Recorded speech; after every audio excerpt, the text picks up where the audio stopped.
Wonderful to have you here. Yeah, thank you for having me. Good to see you. Very good to see you again. So, let's talk economy. Let's do it. Okay, this is your bag. This Yeah. is what you know. This is what you've been talking about on stage. Break down for me what has happened with the economy over the last 2 years. Yeah.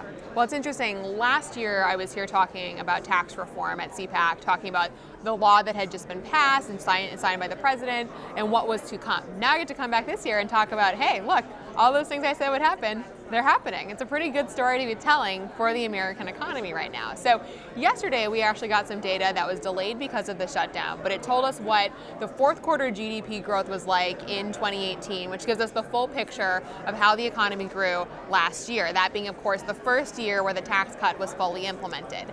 And what we see is you average out all the quarters of growth, you got 2.9%. That's the increase in the American economy.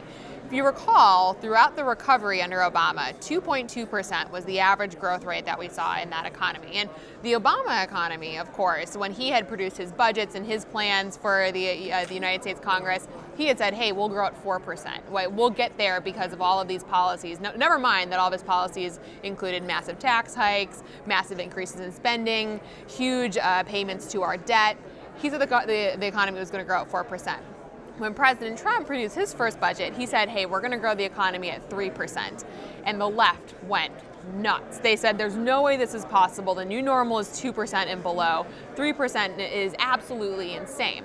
So what does President Trump do? Well, he augurs in an entire rewrite of the tax code. He continues to deregulate and roll back a lot of these burdensome barriers to business that were put into place under the Obama administration. And what do we got? We got 3% growth as a result of that. And I will mention that this is happening against the backdrop of a trade war. Of course, the United States and China are the second largest economy in the world. That creates a lot of drag, and global growth, of course, is down as well. The United States remains the bright spot in the global map on growth. And so the story is not just one about tax reform and what that can do for an American economy, but it certainly points to the fact that when you implement pro-growth policy, you get growth.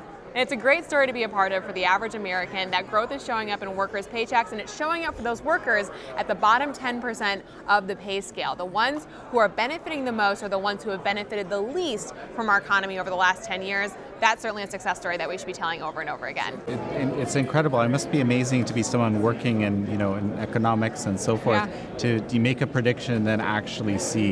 Yeah, we don't see that very often. We got to be honest. You don't see that very often. So, I don't say that to kind of be cavalier about it. I say it because memories are short in Washington. We forget our victories. We forget to celebrate when things are going well, because it's always in vogue to be a little bit pessimistic, to not be the guy betting on the next big thing, not betting on the American worker.